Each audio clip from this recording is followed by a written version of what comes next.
Morning class 8th. In the previous videos, we have introduced this chapter, the secularism. ठीक है, हमें याद होगा कि हमने चैप्टर सेकंड की जब शुरुआत करी थी तो हम अंडरस्टैंडिंग सेकुलरिज्म को समझ रहे थे. There was a story that began with your NCERT book. आपकी एनसीईआरटी की किताब में एक स्टोरी है जिसमें ये दिखाया है, अगर आप अमेरिका में अगर आप हिंदू हैं या मुस्लिम से, अगर कोई किस्सा आप ऐसे एरियाज़ में रहते हैं जहाँ क्रिश्चियन फंडामेंटलिज्म बहुत पावरफुल है और आपको मकान किराए में नहीं दिया जा रहा है इसलिए कि आपका रिलीजन कुछ हो रहा है, तो आपको कैसा लगेगा? आपको बहुत गंदा लगेगा. तो आप क्या करेंगे? You will take the revenge. क्या आप बदला लोगे? भारत में आके क्रिश्चियन से कहोगे कि देश छोड़ो, या उनके साथ भी ऐसा करोगे? या आप अमेरिका के अंदर ही एक बेटर सोसाइटी की डिमांड करेंगे जहाँ लोगों को डिस्क्रिमिनेट नहीं किया जाएगा on the basis of their religious identities. ठीक है, हम इस चीज़ को समझने की कोशिश कर रहे थे. सेकुलरिज्म की क्यों ज़रूरत है, या अंडरस्टैंडिंग सेकुलरिज्म को कैसा समझा जाए, क्या रिलीजन्स के बेसिस पे लोगों से डिस्क्रिमिनेट होता है, इसको समझने के लिए हम जरा सा एक क्लासिकल एग्जाम्पल समझते हैं दुनिया का, जो 9th क्लास में हम डिटेल में पढ़ेंगे. ये कहता है, history provide us with the many example of discriminations of exclusions and prosecutions on the ground of the religions. इतिहास हमें ऐसे बहुत सारे उदाहरण देता है जहाँ धर्म के आधार पर लोगों को एग्जीक्यूट किया गया, मारा गया, उनको सजाएं दी गई on the ground of the religion. आपने हिटलर के बारे में सुना होगा ना. हिटलर ने क्या किया? Juice were prosecuted in the Hitler Germany. Hitler के जो जर्मनी था उसमें जो ज्यूस, यहूदी जिनको बोलते हैं, उन लोगों को क्या किया? प्रोसिक्यूट किया गया, उनको सजा दी गई और सेवरल मिलियंस वर्ल्ड के लाखों लोगों को मार दिया गया. क्यों मार दिया गया? क्योंकि वो एक अलग धर्म को मानने थे, वो ज्यूस थे, और हिटलर को जो अपनी आर्यन, अपनी रेस पे बहुत ज़्यादा सुपीरियरिटी थी, तो उनको वो अपना एक तरह से रेसियल दुश्मन समझते थे और वो उनको मारते थे. तो एक ये देखा जा सकता है कि अगर ऐसी कोई सोसाइटीज़ हो तो हमने इसके खतरे देखे हैं कि जहाँ अगर एक रिलीजन डोमिनेट करेगा, एक तरह की आइडेंटिटी डोमिनेट करेगी, तो वहाँ बहुत बड़ा डिस्क्रिमिनेशन होगा, लोगों का प्रोसिक्यूशन भी हो सकता है. जिसमें देख रखा now however the juice state of the Israel treated its own Muslim and the Christian minorities quite badly.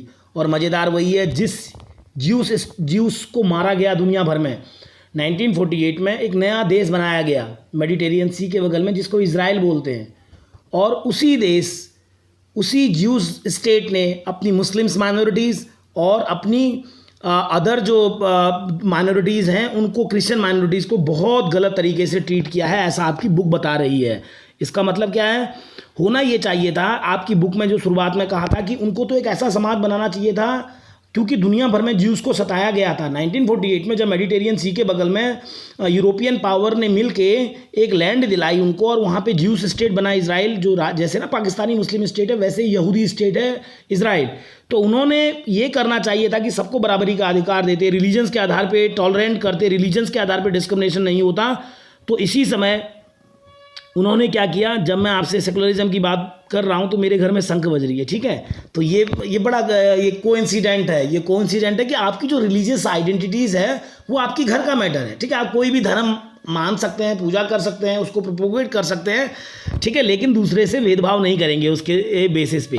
अच्छा, तो क्या किया गया? हमने ये बताया कि इजराइल ने दूसरा वाला ऑप्शन अपनाया, पहला वाला ऑप्शन नहीं अपनाया, कि जहाँ वो जाके ये बोलता कि हम एक ऐसी सोसाइटी बनाएंगे जहाँ लोगों को धर्म के आधार पे भेदभाव नहीं किया जाएगा. In Saudi Arabia non Muslim are not allowed to build temple. Saudi Arabia में ना मुस्लिम्स को अलाउ नहीं किया गया टेम्पल करने के लिए. सऊदी अरेबिया एक इस्लामिक स्टेट है लाइक द पाकिस्तान, और वो जो नॉन मुस्लिम्स हैं उनको मंदिर बनाना, गुरुद्वारे बनाना उनको अलाउ नहीं किया गया, चर्च बनाने अलाउ नहीं किए गए. And not can they gather in the public places for the worship, और वो पब्लिक प्लेस पे वर्शिप के लिए नहीं जा सकते थे. तो ये भी एक तरह के एग्जाम्पल है कि कैसे एक स्टेट है, एक देश है, उसमें जो मेजोरिटी रिलीजन्स है उसी को माना जा रहा है, दूसरे लोगों को अलाउ नहीं किया जा रहा है.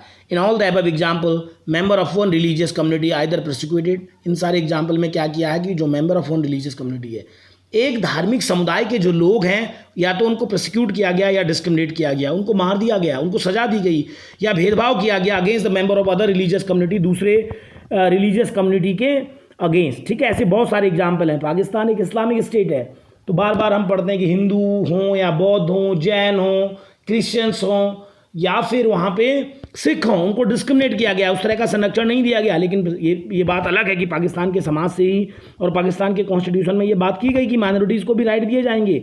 लेकिन स्टेट कुछ इस तरह सा बन गया कि जो यहाँ इतनी बुरे हालात आ गए, सिर्फ मुस्लिम स्टेट ने सिर्फ हिंदू नॉन मुस्लिम के साथ ही डिस्क्रिमिनेट नहीं किया, बल्कि मुस्लिमों में भी जो अदर सेक्ट्स थे, जैसे अहमदिया थे, भारत से गए हुए जो लोग थे, वो मुस्लिम रिलीजन को मानने वाले थे, उनके साथ भी भेदभाव किया। तो इसकी कोई गारंटी नहीं होती कि वो स्टेट सिर्फ दूसरे रिलीजन्स को ही गलत तरीके से ट्रीट करेगा, बल्कि खुद अपने रिलीजन के अंदर ही लोगों को गलत तरीके से ट्रीट करने लगता है। इसीलिए हम कहते हैं कि कोई स्टेट ऐसा नहीं होना चाहिए। जो सेकुलरिज्म का कॉन्सेप्ट इसलिए इंट्रोड्यूस किया गया है जहाँ किसी एक मेजॉरिटी वाले रिलीजन्स का ही से हो या उसी का सब कुछ में कहना हो।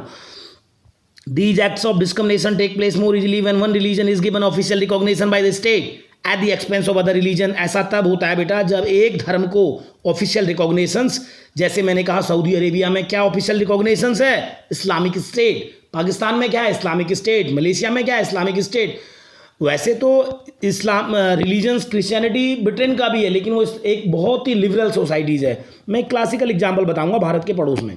भारत के पड़ोस में एक श्रीलंका है। वहाँ पे क्या किया श्रीलंका में 1958 में, वहाँ पे जो बौद्ध हैं मेजॉरिटी में रहते हैं, बौद्ध धर्म को मानने वाले, उसको ऑफिशियल रिलीजन्स मान दिया गया। तो जो वहाँ माइनॉरिटीज़ में कम संख्या में, बहुत ही कम संख्या में 18% के करीब जो हिंदू और मुस्लिम रहते थे, भारत के गए हुए तमिल, उनके साथ भेदभाव किया गया गवर्नमेंट के जॉब में और बहुत सारी चीज़ों में। और उसी का परिणाम ये हुआ कि वहाँ पे लिट्टे जैसा एक आतंकवादी संगठन जिसको बोलते हैं वो पैदा हो गया और श्रीलंका में भयानक सिविल वॉर रहा। तो ये दिखाता है कि किसी भी समाज में, किसी भी देश में, जब आप किसी एक धर्म को ऑफिशियल रिकॉग्निशन दे देते हैं कि हम इस धर्म को मानेंगे, यानी इस देश का प्रधानमंत्री, इस देश का राष्ट्रपति वो हमेशा इस धर्म का होगा, अगर हम ऐसा कहते हैं तो ऐसे में देखा जाता है कि बहुत ज़्यादा भेदभाव होता है नागरिकों के साथ। Clearly no one would wish to be discrimination against. बेटा आप बताइए कौन ऐसा होगा दुनिया में जो चाहता है उसको भेदभाव का सामना करना पड़े।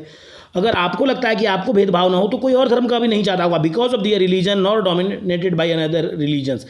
कोई ऐसा नहीं होगा जो दुनिया में इसलिए चाहेगा कि उसके साथ भेदभाव हो, इसलिए कि उसका धर्म दूसरा धर्म है, वो धर्म वो नहीं है जो डोमिनेट धर्म है उस देश का। In India can the state discriminate against the citizen on the ground of the religion? ये मुझे नहीं पता।